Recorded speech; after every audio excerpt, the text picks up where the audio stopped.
Muchas gracias a todos los que os habéis inscrito para participar en esta 36ª edición del Seminario Internacional de Seguridad y Defensa, que iniciamos ahora mismo bajo el título La percepción de las amenazas y las respuestas OTAN.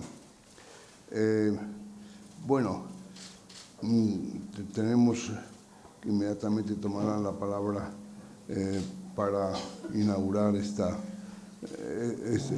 edición al almirante Juan Francisco Martínez y al consejero Juan Alfonso Ruiz Molina, que tiene la responsabilidad de la cartera de Hacienda, y saben ustedes lo que significa la Hacienda para todos y cada uno de nosotros en el Gobierno de Castilla-La Mancha. Solo diré que estamos muy contentos en la Asociación de Periodistas Europeos, que es quien promueve esta iniciativa, que estamos muy contentos de estar aquí en Toledo una vez más. El consejero decía a la entrada del parador que de las 36 ediciones, 33 se han celebrado aquí, en este lugar que ambienta y promueve la buena interacción entre las gentes que intentamos sumar, procedentes de las Fuerzas Armadas y de las fuerzas periodísticas y de los sectores académicos, y no solo en el estricto, digamos, círculo nacional, sino también buscamos siempre participaciones provenientes de otros países, de otros ámbitos. El parador hace esto mismo en Madrid no se podría hacer, porque vendría alguien, intervendría y a continuación saldría corriendo a hacer una compra en el Corte Inglés. Aquí no es que no haya Corte Inglés, es que la gente se queda en el parador y tienen tanto interés las sesiones formales como los pasillos, las terrazas, el ambiente que crea Toledo. De manera que estamos muy contentos y muy agradecidos a esta maravilla que tiene esta ciudad y que, como digo, nos lleva o nos lanza más allá de lo que es la estricta definición del seminario. Así que, querido almirante, querido secretario general de Política de Defensa, querríamos unas palabras tuyas y luego concluirá el consejero. Muchas gracias, Miguel Ángel. Estoy muy honrado de tener esta nueva oportunidad de participar en la sesión inaugural del Seminario Internacional de Seguridad y Defensa que organiza la Asociación de Periodistas Europeos. Y especialmente nuevamente recuperamos la sede más habitual en el 90 o 95% de las ediciones en Toledo. Una ciudad maravillosa, una ciudad única, y esto suena casi a lo normal que se dice de Toledo. Pero me tengo que referir a la experiencia vivida con ocasión de la reunión de ministros de Defensa de la OTAN durante la presidencia española del Consejo de la Unión Europea. Algunos ministros que son, podríamos definirlos simplemente como ministros corchos, los veíamos emocionados, casi con lágrimas, mirando el Tajo por la noche. Eso es un resumen de esta ciudad, que digamos de la visita a la catedral, el concurso de órganos, en fin, todo ello. Pero sigue sonando a algo un poco común que se puede decir de esta ciudad. Hace unos días mi hermana Maje cumplió 60 años. con este motivo mi cuñado me dijo, viven en Vigo, Galicia es muy bonita, Juan, ¿dónde vamos a celebrar todos el cumpleaños de tu hermana? Al Parador de Toledo. En fin, ya con eso hemos puesto un poco en escena los sentimientos que albergo hacia esta ciudad. ¿Y qué decir de la Comunidad de Castilla-La Mancha, que alberga muchas de nuestras más importantes unidades, alberga industria de defensa importantísima, clave de los sectores más modernos, el sector aeroespacial, por ejemplo, pero también alberga algo todavía más importante, que son nuestros centros principales de enseñanza y de doctrina, incluida la Academia de Infantería de Toledo, que está dando un ejemplo tremendo de qué se puede hacer por Ucrania desde el punto de vista de la formación militar y la formación en valores. Bueno, y si continúo así, ya sé que Miguel Ángel nunca se atreve a cortarme, pero voy a ponerme un poquito en las palabras de inauguración, ¿no? En un seminario el título siempre es muy importante. En los seminarios y en las galeras. Siempre decía don Álvaro de Bazán, el marqués de Santa Cruz, el Viejo, que a las galeras hay que ponerles nombre importante, que den seguridad a los que van a bordo y temor a los que no están. Entonces, yo creo que el título de hoy es todo un acierto. La percepción de las amenazas y las respuestas OTAN.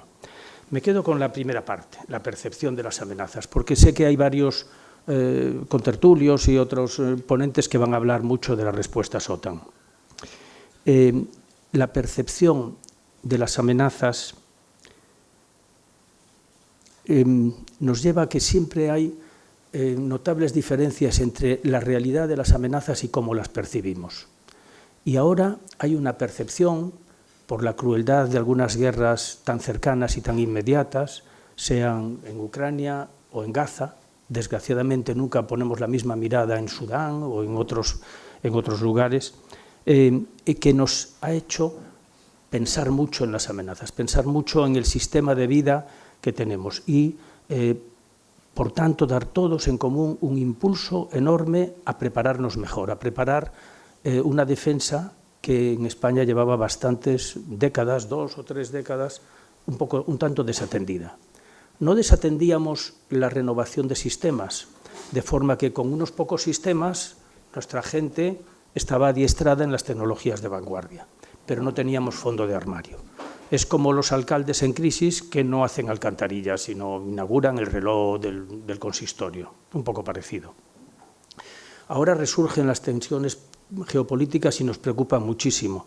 Y es cierto que nos preocupan especialmente las tensiones de los grandes conflictos armados, la dureza, la criminalidad. Esta misma mañana he recibido correos de varios generales ucranianos y a veces recibo notas de voz de personas formadas aquí en Toledo y que están en primera línea de combate. Pero los conflictos entre Estados son gestionables y normalmente no son el mayor peligro. Parece un poco descarnado decir esto cuando vemos el sufrimiento. No suponen el mayor peligro fuera de los estados en conflicto. Las organizaciones internacionales se aprestan siempre a evitar la escalada o a evitar la extensión. Se preocupan menos o actúan menos dentro del resultado del conflicto, pero siempre tratan de hacer este mecanismo de contención. Solucionar el conflicto dentro es lo realmente difícil. También es muy difícil solucionar los conflictos que no percibimos con claridad, pero que están ahí. Los intentos de influencia de los seres humanos han existido siempre a lo largo de la historia, pero ahora se han acelerado de forma exponencial. Tanto el ejercer influencia como el sufrir la influencia forman parte de nuestro día a día. Vivimos dominados por un torrente de mensajes, de bulos, de noticias que apenas nos dan respiro y que de alguna forma terminan metiéndote en que hay que contestar con enorme celeridad. Y cuando contestas algo muy rápidamente, algo que te molesta o tal, normalmente lo haces con poca reflexión y con mucha visceralidad. Y esa es una parte del mundo donde anida parte del conflicto. Desgraciadamente también la interconexión global actual ha alcanzado un nivel realmente sin parangón en la historia. Pero no es tanto una interconexión de arte, de cultura, de conocimiento, de ciencia, sino muchas veces se utiliza para transmitir realidades que no son reales, que son intencionadas y que son deformaciones. Todo este conjunto de cosas del mundo actual, los conflictos que vemos sufrir tan cerca y tan dramáticamente, en especial el de Ucrania y el de Gaza, las tensiones que nos provoca nuestra forma de vida en las redes sociales, la necesidad de reaccionar muy rápidamente y a veces incluso desde las instituciones no se reacciona siempre bien, crea un clima de incertidumbre. Y en esto voy a centrar mis palabras, en la incertidumbre, la percepción de las amenazas desde la incertidumbre. En un clima de incertidumbre es muy fácil perder los referentes éticos. Lo primero que haces es contestar defendiéndote, no contestar pensando qué valores quieres promover. Contra esta incertidumbre, en el siglo pasado, la ciencia era el mejor antídoto. La ciencia nos ofrecía esperanza en la capacidad humana para contrarrestar o solucionar cualquier problema.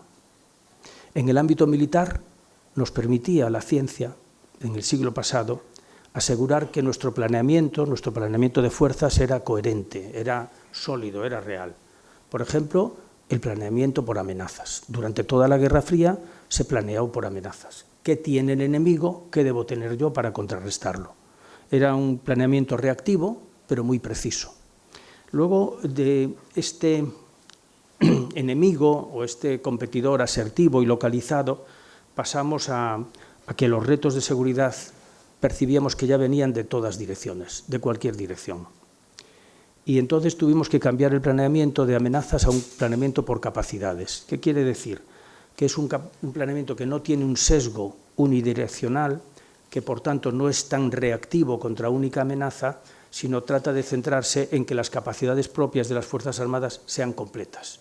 A veces no son lo suficiente para contrarrestar un reto determinado, pero son lo suficiente para poner una primera reacción ante cualquier reto de cualquier dirección.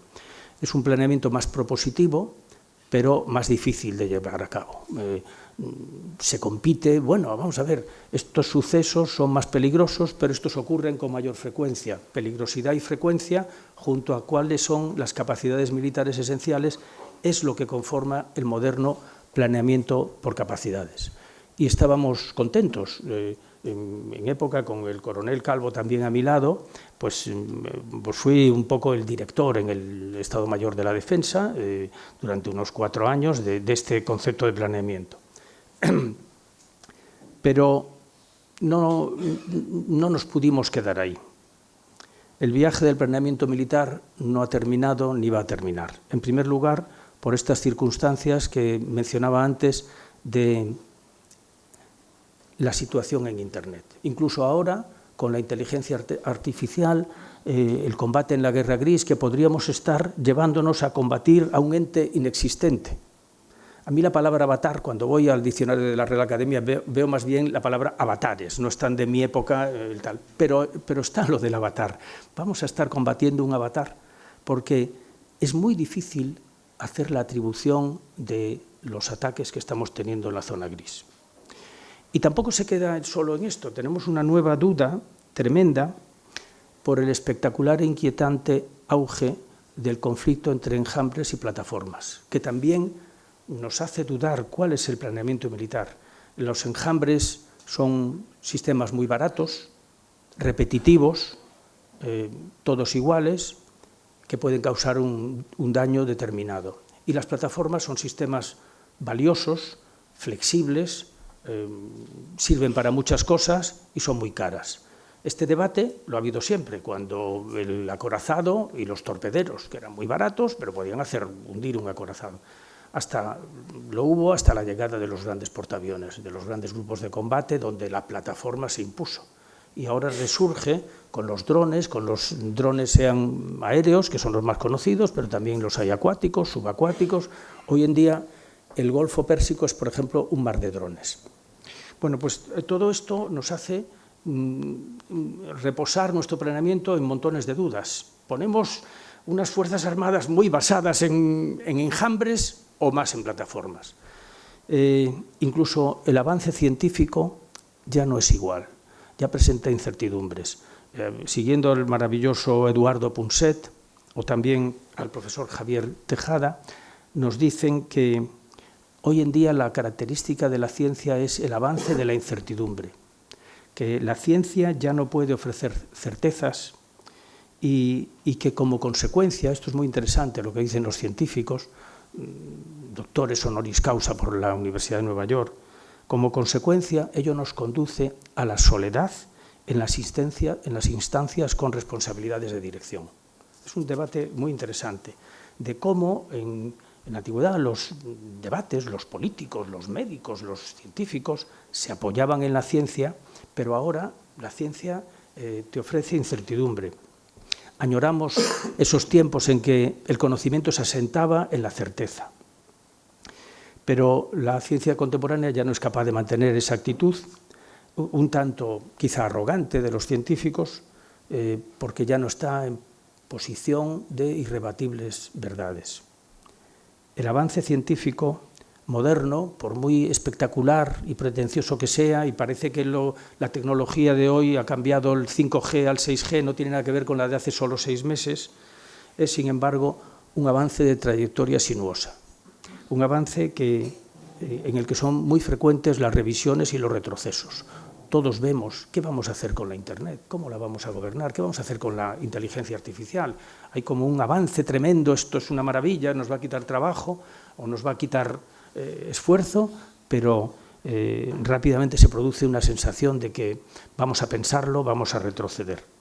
Y cuando hablamos de retos de seguridad, esta aparente filosofía es todavía más grave, porque la ciencia no nos da respuestas.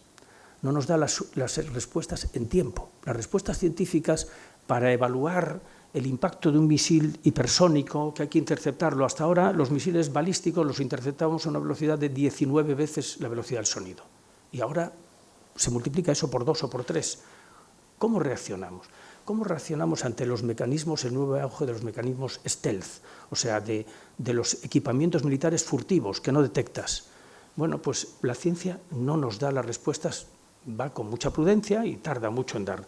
Por tanto, no nos da las respuestas en tiempo ante los problemas apremiantes que vienen de la asertividad de los estados, digamos, la asertividad de la fuerza, de la superioridad.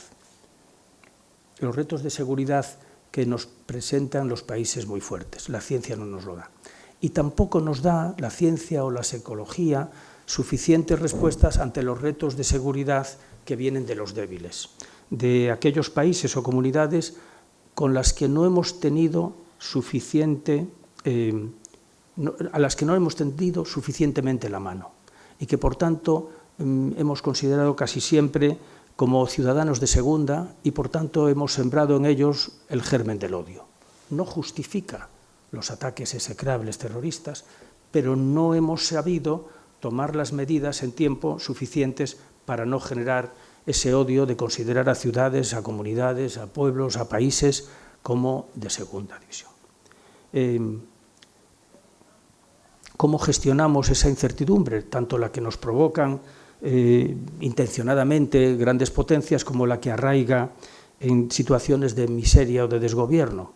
Pues varios aliados, algunos socios, sobre todo europeos, no estoy hablando de Estados Unidos precisamente, basan sus estrategias en la superioridad, en la excelencia, en la superioridad tecnológica y se olvidan de la mano tendida, se olvidan del 50%.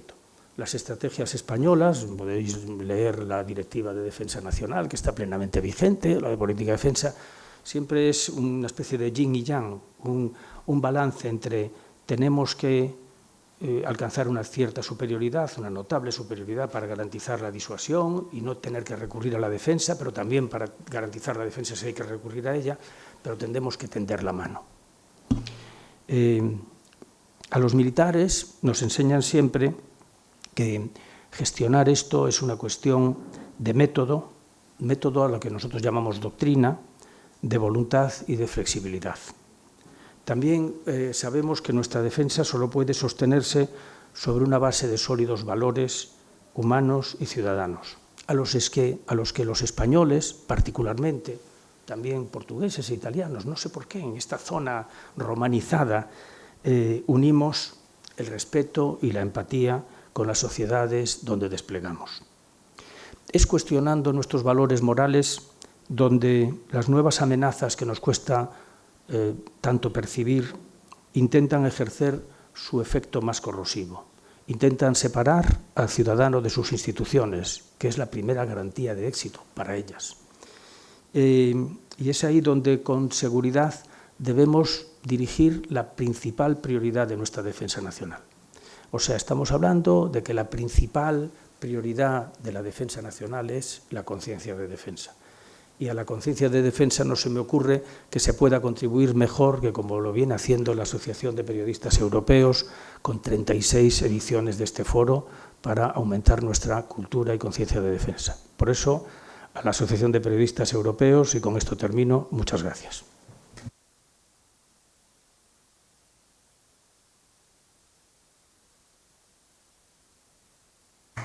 Muchas gracias, almirante.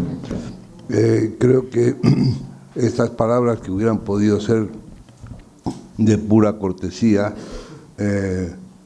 han tenido profundidad y suponen un reto para el desarrollo de estas jornadas. Me ha encantado, como físico que soy, este asunto de que la ciencia ha dejado de proporcionar certidumbres. Pero este defecto de la ciencia no es de ahora, viene de más atrás. Recordemos cuando pasamos de Newton a Heisenberg, el principio de incertidumbre. Pero, en fin, todo esto habrá tiempo de desarrollarlo a lo largo de estas sesiones. Y después recordar en este asunto de la amenaza de los fuertes y de los débiles que aquí, en el mes de junio del 2001, Salomé Zurabichvili, que entonces era gran asesora del Elíseo para asuntos de defensa, levantó la liebre diciendo: queridos amigos, hemos estado obsesionados con las amenazas que suponen los más fuertes. Deberíamos atender a las más graves amenazas que van a proceder de los más débiles. Y anticipó lo que luego vimos con las Torres Gemelas. Está recogido en uno de nuestros libros. Bueno, querido consejero, es tu turno.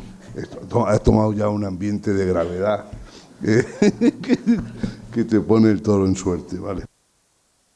Pues gracias, Miguel Ángel, y desde luego, almirante, pues habéis elevado el tono de tal manera que yo sí que me voy a ceñir a lo que sería la función a la que he venido, que es pues dar unas palabras de saludo, desde luego, para que empecéis verdaderamente a trabajar. Pero yo creo, almirante, que tú ya has empezado antes de tiempo, ¿no? O sea, le deberías, Miguel Ángel, haber incluido en una de las ponencias, además muy filosófica, pero muy realista. Quería, en cualquier caso, saludarles a todos ustedes y excusar la presencia del presidente García Paje, que le hubiera encantado, como ha hecho en otras ocasiones, poder estar inaugurando estas jornadas. Lo hubiera hecho mucho mejor que yo, que en mi condición de consejero de Hacienda tengo que decir que pues, no soy del agrado de la gente, fundamentalmente cuando estamos en campaña de renta, que ya está terminando. Luego ya se les olvida un poco el cabreo de aquellos que han tenido que pagar, que no les han salido las cuentas como ellos consideraban. Pero paso a otra de mis competencias, que es la presupuestaria, y por lo tanto tampoco pues consigo el agrado de mis compañeros de Consejo de Gobierno en tanto cuanto pues tenemos que repartir el presupuesto. Tengo que decir que tampoco tenía los parabienes cuando estuve en el Ministerio de Defensa y era digeneco del conjunto de los cuerpos, porque es verdad que nunca satisfacías pues las demandas de ninguno de los tres ejércitos. Por lo tanto, va en mi sueldo, desde luego, el no generar esas simpatías que me gustaría generar. Pero en cualquier caso sí que haré alguna reflexión, si me lo permiten, en mi calidad de consejero de Hacienda. Pero en cualquier caso sí que quería, desde luego, pues agradecer a la Asociación de Periodistas Europeos que nuevamente haya apostado por Castilla-La Mancha, en concreto por Toledo, para desarrollar un seminario de estas características, un seminario de seguridad y defensa. Empezasteis en el año 83, yo tenía 21 años, ahora tengo alguno más, pero desde luego ya son bastante las ediciones, solamente interrumpida por aquella que decía Miguel Ángel que os fuisteis a Segovia. No sé dónde se cometió el error y no se va a volver a repetir. Y después pues la suspensión necesaria que hubo durante la pandemia. Por lo tanto, desde luego, agradeceros que sigáis apostando por Toledo y, desde luego, si me hubieran permitido participar en el desarrollo de las ponencias, pues les hubiera dado tiempo libre para que puedan visitar la ciudad. Es decir, que no es necesario que estén enclaustrados en el Parador por muy buenas instalaciones que tengan. Yo les invito, en cualquier caso, a que se den una vuelta por la ciudad para aquellos que no lo conozcan. Pero también tengo que decir que hay muchos de ustedes que ya han participado en otros años y, por lo tanto, la ciudad se la conoce. Cada vez yo creo que os vais superando en la organización del evento, los ponentes cada vez, sin detrimento de los demás, yo creo que se aumenta calidad. Ahora aumentamos, yo soy poco de filosofía, soy más de los pies en el suelo, pero aumentamos el nivel, desde luego, de las discusiones. Y además, tengo que decir que lo hacemos siempre, por lo menos en los últimos años, un ambiente convulso, como decíamos también a los medios de comunicación. Hay el mayor número de conflictos armados desde la Segunda Guerra Mundial, es decir, que está el terreno muy revuelto. Tenemos elecciones americanas a la vuelta de la esquina. También no es lo mismo que gane un candidato o gane otro. Sabemos también lo que opinaba Donald Trump en relación con el gasto de defensa y las amenazas que ha realizado en relación con el gasto relacionado con la OTAN. No sabemos también, bueno, es incertidumbre o no, el papel que quiere jugar China en el tablero internacional. Yo creo que sí sabemos, pero también genera incertidumbre. Y bueno, también coincide este seminario con el 75 aniversario de la OTAN, que yo creo que para nuestros ejércitos ha sido, bueno, para nuestros ejércitos, para la sociedad en su conjunto, pero desde luego fue un revulsivo para la modernización de nuestros ejércitos. Además, yo tuve la ocasión también de participar, que esto en defensa son muchos años, desde que alguien toma la decisión hasta que se ejecuta y se inaugura. Pues desde luego no es para los políticos, que vivimos de 4 en 4 años, pero sí que participé activamente, desde luego, en el desarrollo de los programas de modernización. Y digo que desde que se toma la decisión de ejecutar un nuevo programa hasta que se inaugura, pues transcurren muchos años. Desde luego son proyectos tecnológicamente muy complejos. Y, desde luego, nuestra participación también en las operaciones de paz, pues yo creo que ha sido, desde luego, un revulsivo para que la sociedad pues vea el papel tan fundamental que nuestras Fuerzas Armadas realizan, no solamente en territorio nacional, que a través de la UME también se visualiza, sino a nivel internacional.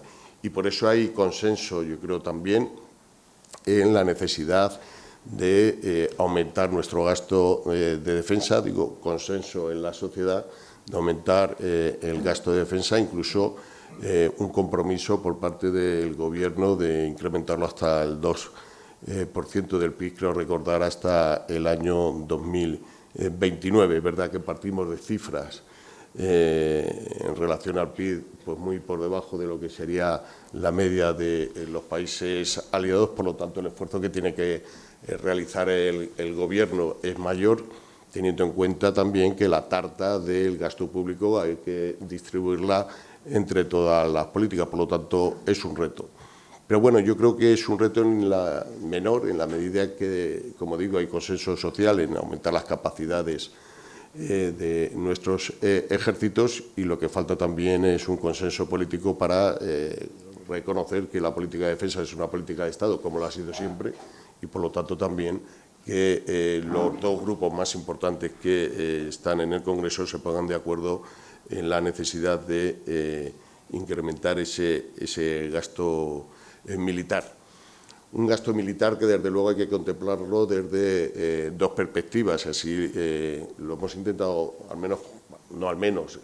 se viene haciendo así siempre, que es un gasto que genera, desde luego, riqueza, genera riqueza y empleo. Eran muchos, ya no tengo el dato actualizado de los empleos que estaban directamente relacionados con la industria de defensa. Además, en Castilla-La Mancha, todo lo que os gastéis en defensa que esté relacionado con la industria que tenemos en la región, pues lógicamente será también un incentivo de crecimiento, y por lo tanto estamos totalmente de acuerdo. Estamos totalmente de acuerdo en las tecnologías de doble uso que nacen también del gasto militar, y estamos totalmente de acuerdo, y creo que incluso necesario, con el impulso a la innovación que el gasto en defensa lleva consigo. Y cuando estamos hablando de innovación, estamos hablando también que es una de las políticas o una de las palancas que desde el Gobierno se está incluyendo dentro de lo que sería la política económica, no solamente de España, sino de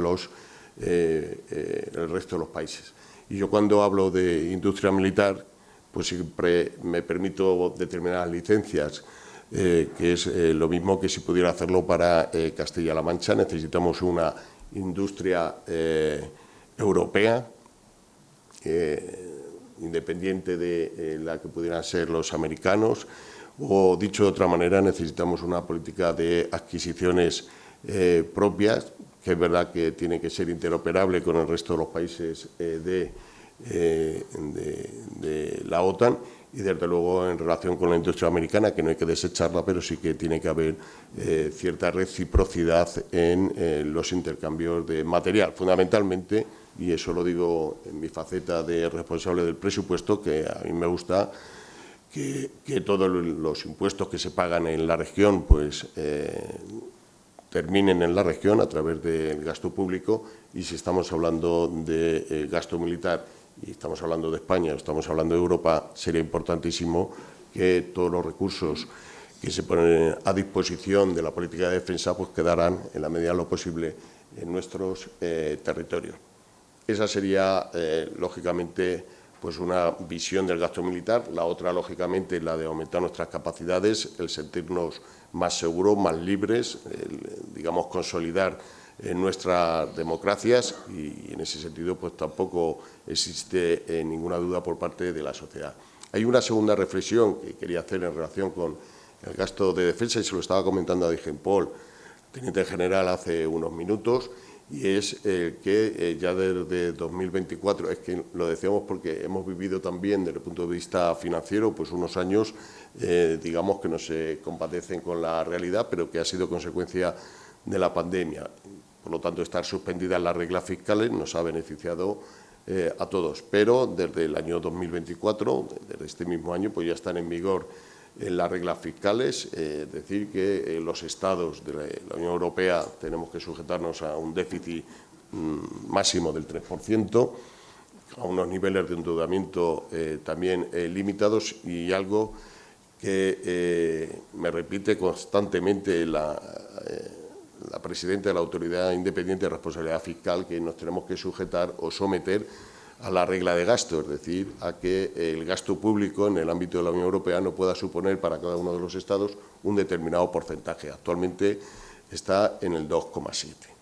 Por lo tanto, no parece compatible, salvo que se trate a nivel europeo de otra manera, incrementar el gasto militar y al mismo tiempo al menos en el esfuerzo que tiene que hacer España hasta ese 2% del PIB, y al mismo tiempo estar sujeto a las reglas fiscales. Y por lo tanto yo creo que es importante introducir el debate en el seno de la Unión Europea de excluir determinados gastos del cómputo de esa regla de gasto o de incluso de ese déficit, porque son incompatibles. No se puede estar apostando en la Unión Europea por mayor gasto de defensa y al mismo tiempo estar sujetando el déficit o la regla de gasto, como tampoco, y así también lo defendemos en otras áreas, pues todo lo que tiene que ver con la transición verde o con la transformación digital. Es incompatible querer seguir o fomentar esas políticas económicas y al mismo tiempo estar sujeto a unas reglas fiscales que es verdad que tienen efectos positivos, pero que son contraproducentes para otras políticas que queremos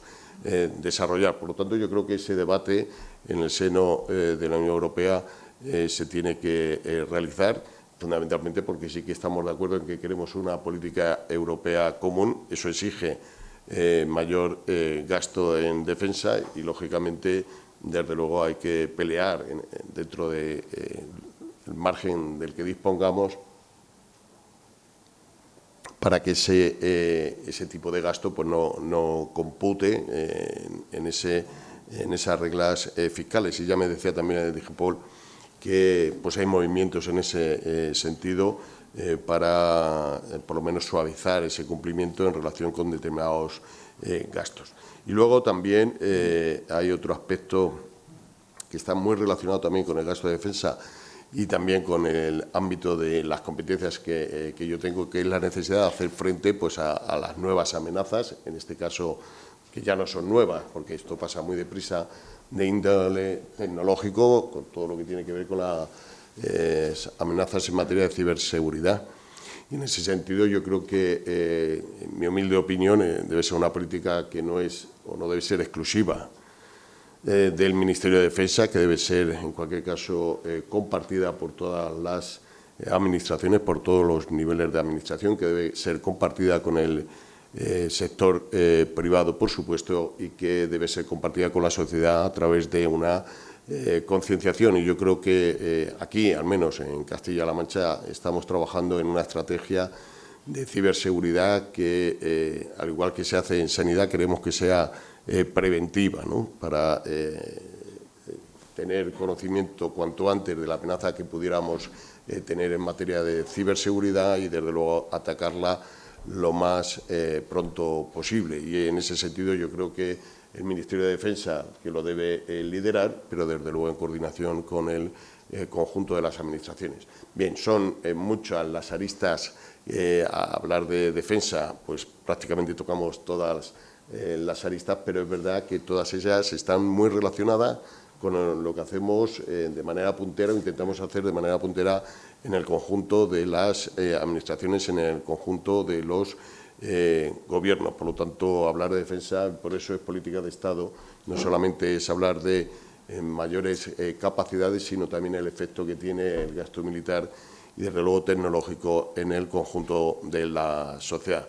Bien, quería simplemente aprovechar, porque nunca tengo oportunidad de poder hablar de política de defensa o de gasto de defensa, pero estoy seguro que con todas las ponencias que se van a desarrollar a lo largo de estos 2 días, pues van a sacar conclusiones que, desde luego, son importantísimas, no solamente para el ámbito de la defensa, sino también para el ámbito de la sociedad. Por lo tanto, les deseo el mayor éxito en el desarrollo de esta jornada y una petición, una súplica que le hago a Miguel Ángel, y es que os permita salir del parador y podáis, del encierro, efectivamente, y podáis visitar pues esta preciosa ciudad. Muchas gracias.